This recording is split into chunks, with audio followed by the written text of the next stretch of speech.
Welcome back, Greg Adams, joined this afternoon by WWE Superstar and current Intercontinental Champion Seth Rollins. Seth, thank you very much for taking time with us. No, thank you for having me. I appreciate it. Seth, you're coming off from one of the biggest shows of the year last night, Survivor Series. First of all, where are you this morning? Right now, I am in Los Angeles still. We have a run of 4 shows here. You know, we do NXT on Saturday, Survivor Series Sunday, and then Raw and SmackDown Monday, Tuesday. So Los Angeles has been kind to us, letting us come in here and hang out at the Staples for 4 days. Big show last night. All eyes on you and Shinsuke Nakamura. First time you guys have locked up in the ring, correct? Yes. We mingled a little bit in the Royal Rumble last year, but first time in a singles match for sure. And he has been all around the world, and you the same. When you've got somebody who you've witnessed on a career trajectory kind of similar to yours, all of a sudden you guys are coming together. Is this how much mutual respect goes into that kind of matchup? For me, I can't speak for Shin, but for me, a lot of respect. He's someone who I've admired from afar, and so to be able to get into the ring with him, test myself against him, really get to find out how good I am. It's a treat. He was an excellent opponent last night, and I was glad that we got that first one out of the way. It was as successful as it was. And we hope for many more down the road as well, because it was a great match. Again, talking to Seth Rollins, WWE Superstar, on his way to Bossier City coming up on December 2nd with WWE Live on the Holiday Tour. You guys do travel the world, and you do it over 300 days a year. How difficult does life become on the road? Maybe the biggest question, what is the hardest part of life on the road? I think finding a pattern, maybe. Kind of, when you work in the same place all the time, the same job, your hours are generally the same, so you do the rest of your life around that schedule as well. And so when we travel so much in different time zones, dealing with jet lag, not being able to sleep, different cuisine, all that sort of stuff, I think the hardest part is just finding a pattern, finding a schedule, and getting yourself into some sort of routine so it feels somewhat normal. And there has to be a big drive to want in this industry, because even when you reach the apex, you still have that daily grind, that time zone shift. And you're somebody who has made no bones about it. You are in this for life. So my question is, after Seth Rollins is done in the ring, does Seth Rollins see himself putting the suit on and going the Triple H route, maybe working behind the scenes with something like NXT?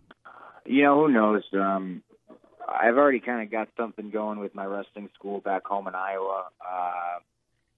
I think once I get off the road and my in-ring career is done, I'll probably at least take a few years off and relax a little bit, But who knows? I like giving back to the business. It's been my passion, like you said, my entire life. So it's certainly something I feel like I'll be involved in one way or another for as long as I can, as long as I'm giving something and, making progress, not just kind of stagnating. And like the daily grind and the fact that there are injuries involved in pro wrestling, I know a lot of people like to throw out, oh, it's fake. But there are devastating injuries in this industry, and you, unfortunately, have had to deal with those. So somebody who is in love with the business enough to go through the daily grind, someone who's in love with the business enough to start a school and to give back to the community, what was it like for you when you had to take time off with a serious injury? I kind of just saw it as part of the gig, I guess when you get in, that's something that could happen. Obviously, you hope that it won't. You hope that you'll be healthy and, go through your whole career injury-free, but that's not been the ticket for me. I had the devastating knee injury that took me out 6 months, tore my MCL after that, took another 2 months out from that. And I've had a bunch of injuries, too, when I was on the Indies before I got to WWE as well. So I kind of just knew it was part of the gig. I tried to take it as an opportunity to, mentally refresh myself. And I think at the end of the day, it was a little bit of a struggle coming back from the knee injuries. But overall, I think it really helped me in my perspective. All right. And this one is kind of fun because if you haven't found Seth Rollins on YouTube before, one of the first things you're going to find, aside from the pro wrestling, is video games. Seth Rollins, huge gamer. What was it like the first time you got to crack open a WWE video game, put it in, and actually play as yourself? Not to create a wrestler, Seth Rollins, but the first time that you got to play as yourself in a game, what kind of life moment was that? Yeah, it's pretty surreal. I've been playing WWE video games for as long as I can remember, dating all the way back to the old WrestleFest arcade game. So to be able to, not have to make an avatar of myself and actually just be in the game as a playable character with my whole moveset and my entrance and all that stuff, it was pretty wild. We get the opportunity as WWE Superstars to be action figures, video game characters, plush toys for little kids and stuff like that. So it's a really awesome experience to be able to be that the way that my heroes were that for me when I was younger. If you're playing with somebody like Xavier Woods and he says you can't play as yourself, who's your go-to character in a WWE video game? Oh, man. I got a lot of friends. So I like to play as my friends, too, like Cesaro, I like to play with him, or some of the NXT guys like Ronda Strong or, AJ Styles has cool moves. So whoever's got the cool moveset. All right. I guess we'll let that one slide with the multiple friends thing. Otherwise, that's going to be the headline on some blog somewhere, I'm sure.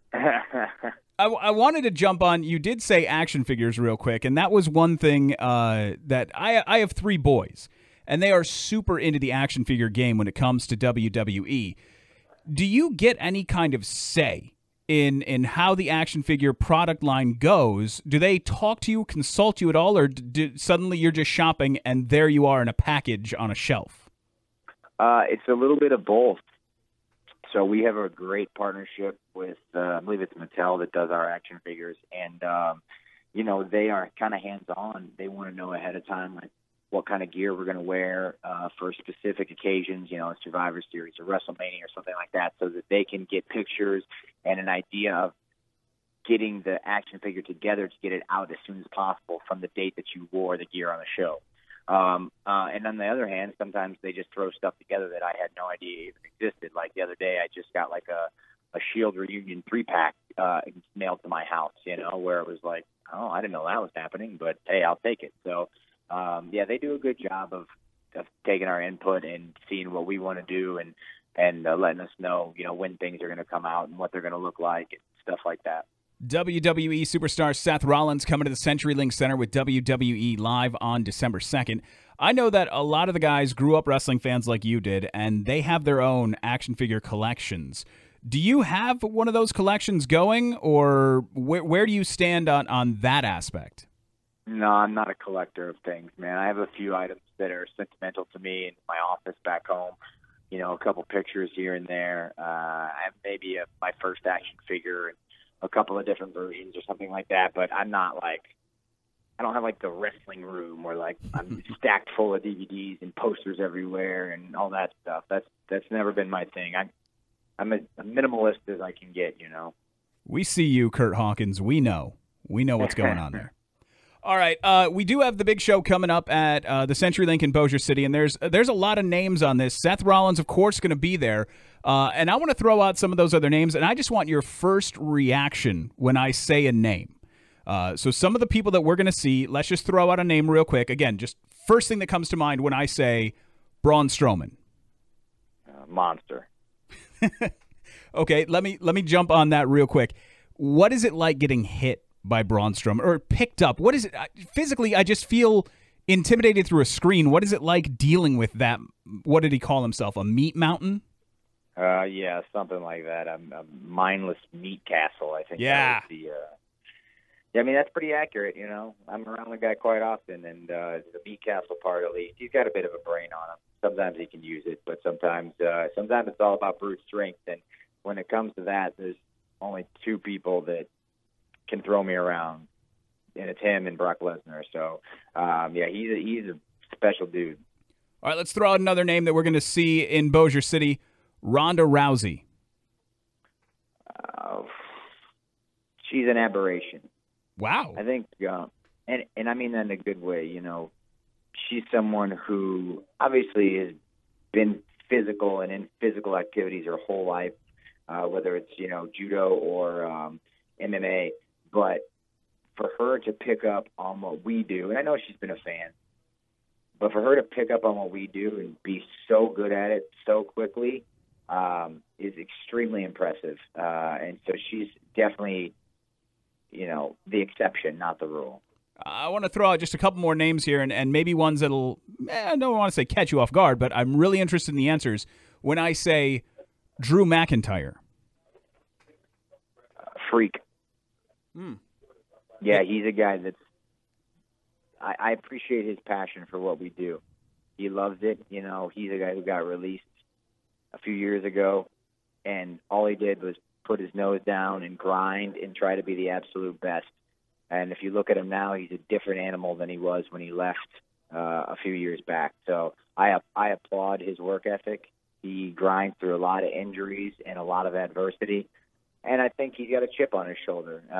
And maybe he goes about it the wrong way, but at the same time, I can appreciate that effort. All right, and last one, because I'm just really interested to see this dynamic here. Alexa Bliss.